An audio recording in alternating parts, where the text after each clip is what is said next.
क्या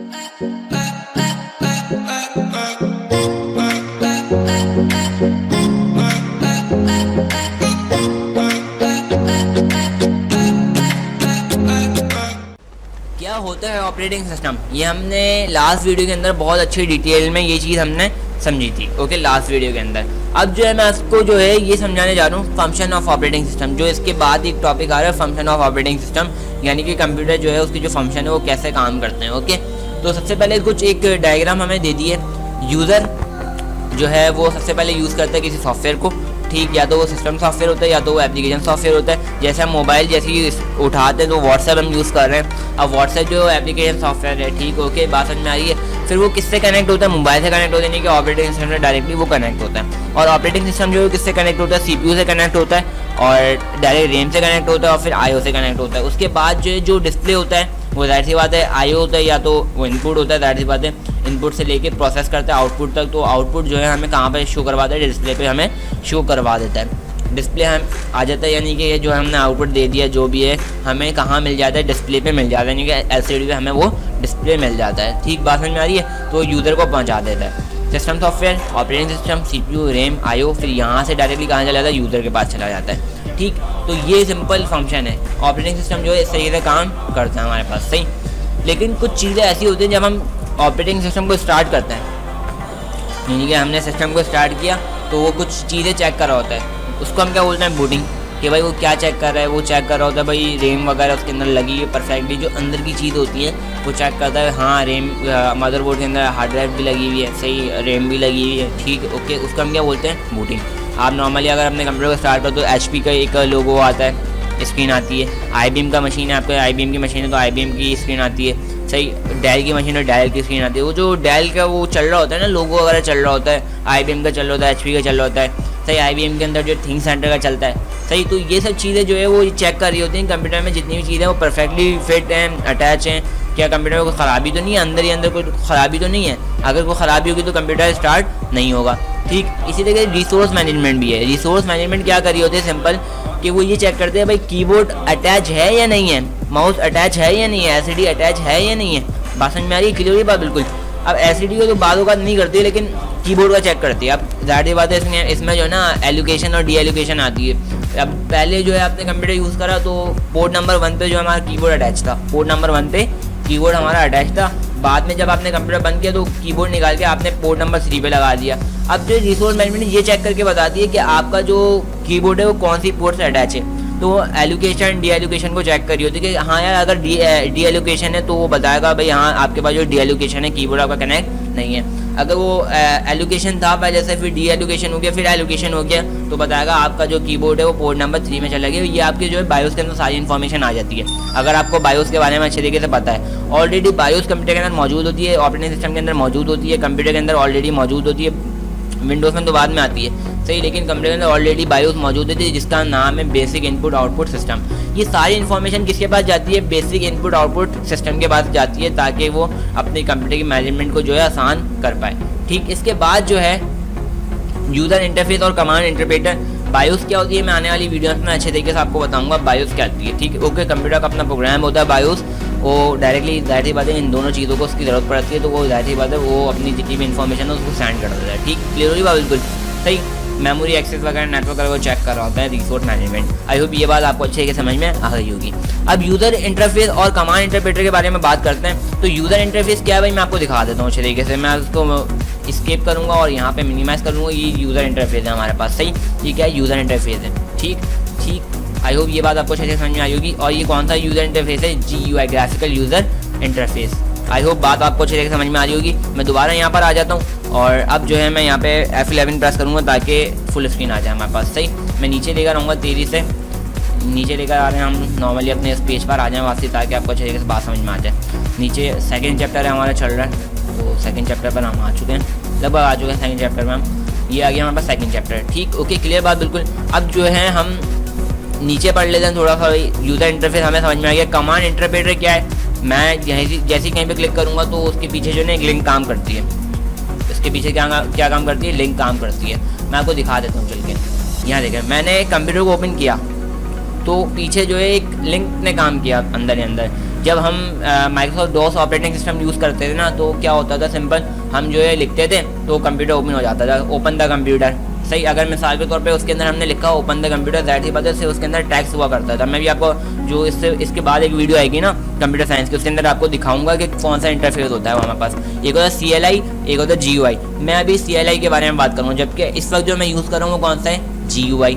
सही, तो GUI के अंदर मैं आपको वर्बली बता रहा हूँ इस वक्त। सही, हमने क्या करा, यहाँ पे टाइप करते हैं, यहाँ पे एक लिंक होगी, वहाँ पे लिखा ओपन द कंप्यूटर, तो ओपन द कंप्यूटर कर देगा, फिर open the control panel, open the control panel कर देगा। लेकिन अब क्या है GUI के अंदर कि यहाँ पे उन्होंने ऑलरेडी लिखा हुआ छोड़ दिया है। क्या है, लिखा हुआ छोड़ दिया, लिंक छोड़ दिया है यहाँ पे। आप इस पर डबल क्लिक करेंगे, ये ओपन हो जाएगा। बात समझ में आ रही है? तो ये है कमांड इंटरप्रेटर, इसको हम क्या बोलते हैं, कमांड इंटरप्रेटर। याद रहे, इसको कोई लिंक नहीं बोलते, क्या बोलते हैं, कमांड इंटरप्रेटर। यहाँ पे कमांड इंटरप्रेटर ऑलरेडी मौजूद है, कमांड इंटरप्रेटर यहाँ पे ऑलरेडी मौजूद है, जिसकी वजह से हम क्या करते हैं, उसको ओपन कर लेते हैं। पहले कीबोर्ड होता था तो हमें टाइप करना पड़ता था, अब ज़ाहिर है माउस है तो हम डायरेक्टली लिंक एक होती है वो उसके ऊपर जाके जो है डायरेक्टली क्लिक कर लेते हैं। तो ये इंटरप्रेटर और ये हमारा इंटरफेस जो आपको नज़र आ रहा है, ये पूरा कंप्लीट क्या है, हमारे पास इंटरफेस है। बात समझ में आ रही है? अब मैं दोबारा जो है अपने इस पेज पर आ जाते हैं हम लोग। नॉर्मली जिस पेज पर ऑलरेडी हम मौजूद है, F11 प्रेस करा और अपने पेज पर वापसी आ गए। मैं जल्दी से नीचे आ जाता हूँ। ये हमारे पास सेकंड चैप्टर आ गया हमारा, और इसके नीचे अगर हम देखें, सही है, मैं आपको पढ़ के भी दिखाता हूँ। We interact with operating system through user interface, command interpreter in is one of the part of the operating system which reads the command from user interprets and then translate. कभी कभार ऐसा होता है हम कंप्यूटर को start करते हैं तो कुछ लाइन्स वगैरह लिखी हुई आती हैं ऊपर वाइट कलर में और ब्लैक स्क्रीन पीछे पूरी हुई होती है, वो सिंपल कमांड इंटरप्रेटर है। बात समझ में आ रही है? क्लियर है बिल्कुल? तो उसको हम क्या बोलते हैं, कमांड इंटरप्रेटर, और उसी को जो है यूज़र इंटरफेस बोलते हैं। जब कंप्यूटर पूरा ऑन हो जाता है तो यूज़र इंटरफेस हमारे सामने आ जाता है, जिससे हम कनेक्ट कर पाते हैं अपने ऑपरेटिंग सिस्टम के जरिए। सही, अपने ऑपरेटिंग सिस्टम को समझ पाते हैं। ठीक, वो होता है यूज़र इंटरफेस, और जो लाइन्स वगैरह हमें लिखी हुई नजर आ रही थी वो होता है हमारे पास कमांड इंटरप्रेटर। ठीक, मेमोरी मैनेजमेंट के बारे में बात कर लेते हैं। तो ऑपरेटिंग सिस्टम जो है मेमोरी को मैनेज कर रहा होता है। इसके अंदर भी एलोकेशन होती है और डी एलोकेशन होती है, जैसे ऊपर रिसोर्स मैनेजमेंट के अंदर होती है, इसी तरीके से मेमोरी के अंदर भी एलोकेशन और डी एलोकेशन होती है। यानी कि अगर मैं ये बोलूँ कि यार एक हार्ड ड्राइव है वो हमने निकाल दी, दूसरी हार्ड ड्राइव उसकी जगह लगा दी, उसमें भी ऑपरेटिंग सिस्टम है और इसमें भी था जो हमने निकाली है, तो ऑटोमेटिक मेमोरी क्या करेगी, उसको एलोकेशन कर देगी। यानी कि अगर मेरे पास कोई दूसरा ऑपरेटिंग है तो उसको उठा लेगी, अगर कोई दूसरा ऑपरेटिंग सिस्टम दूसरी ड्राइव में वो मैंने लगा दी लाके तो वो उसको उठा लेगा, यानी कि डिटेक्ट कर लेगा उसको। बात समझ में आ रही है? और फिर अगर हमारे पास कोई USB हमने अपने सिस्टम में लगा दी, अपने कंप्यूटर में जाके लगा दी, तो उसको भी वो एलोकेट कर लेगा। अगर हमने बीच में चलते हुए निकाल दी तो डी एलोकेशन कर देगा। अगर ये चीज़ आपको अच्छे से समझ में आ रही होगी, अगर कोई प्रॉब्लम है तो आप कमेंट में मुझसे लाजमी पूछिएगा। इसके बाद इनपुट आउटपुट मैनेजमेंट है। ऑपरेटिंग सिस्टम ज़ाहिर सी बात है प्रिंटर कनेक्ट है या नहीं है, प्रिंटर पे कमांड देनी है तो वो डायरेक्टली जो आउटपुट देगा। अभी जो आप नॉर्मली देख रहे हो स्क्रीन के ऊपर, ये आउटपुट आ रहा है मेरे पास। बात समझ में आ रही है? आपके पास जो आउटपुट है, लेकिन मैं इनपुट दे रहा हूँ उसको, तभी तो हमारे पास आउटपुट आ रहा है। बात समझ में आ रही है? तो इनपुट आउटपुट मैनेजमेंट भी किसका काम होता है? किसका काम होता है भाई? ऑपरेटिंग सिस्टम का काम होता है। बात समझ में आ रही है? ये ऑपरेटिंग सिस्टम का काम सिंपल इनपुट आउटपुट मैनेजमेंट का भी काम किसका होता है? किसका होता है भाई? ऑपरेटिंग सिस्टम का। सही, प्रोसेस करने का काम जो है वो प्रोसेसर का होता है। ठीक, दैट सी बात है, प्रोसेसर इसके अंदर चल रहा है तभी तो काम हो रहा है, और रैम जो है वो भी काम करिए, इस वजह से इनपुट आउटपुट हमारे पास हो रहा है। लेकिन सारा काम कौन करवा रहा है इससे? Operating system. लास्ट वाली वीडियो अगर आपने देखी अच्छे तरीके से तो आपको ये बात अच्छे तरीके से समझ में आ गई होगी, क्योंकि ऑपरेटिंग सिस्टम के बगैर हम सिस्टम को वर्क नहीं करवा सकते। बात समझ में आ रही है? इसलिए इनपुट आउटपुट मैनेजमेंट का भी फंक्शन इसके अंदर मौजूद है।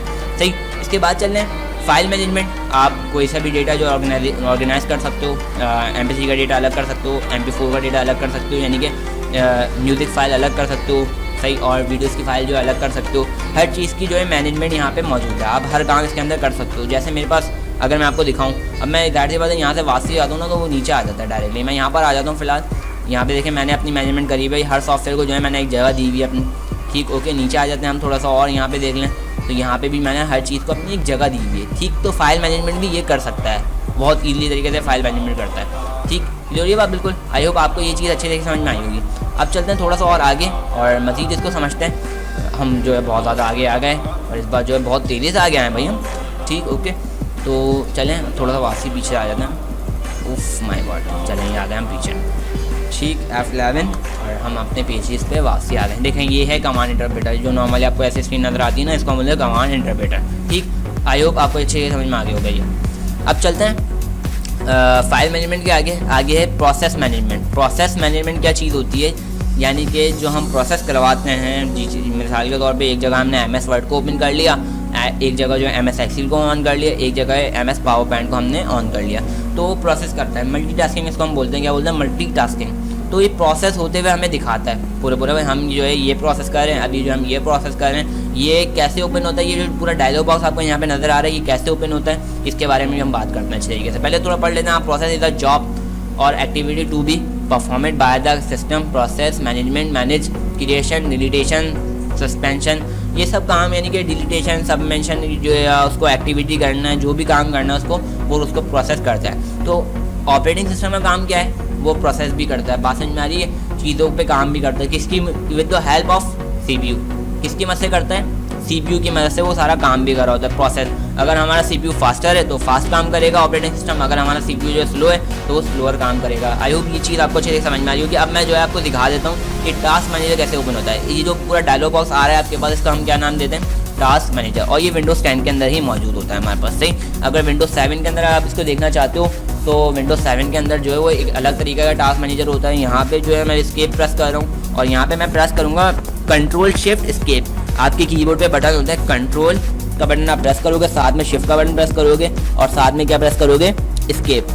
तो जैसे ही मैं ये प्रेस करूँगा तो मेरे पास एक डायलॉग बॉक्स आ जाएगा। सही, तो ये डायलॉग बॉक्स आ गया मेरे पास सिंपल। यहाँ पे लिखा हुआ है टास्क मैनेजर। अगर आप विंडोज़ 10 यूज़ करते हो तो आपके पास ये डायलॉग बॉक्स आपके सामने मौजूद होगा। मैं इसको फुल स्क्रीन कर रहा हूँ ताकि आपको अच्छे तरीके समझ में आ जाए। सही, अब ये मेरे पास प्रोसीजर चल रहे हैं इसके अंदर।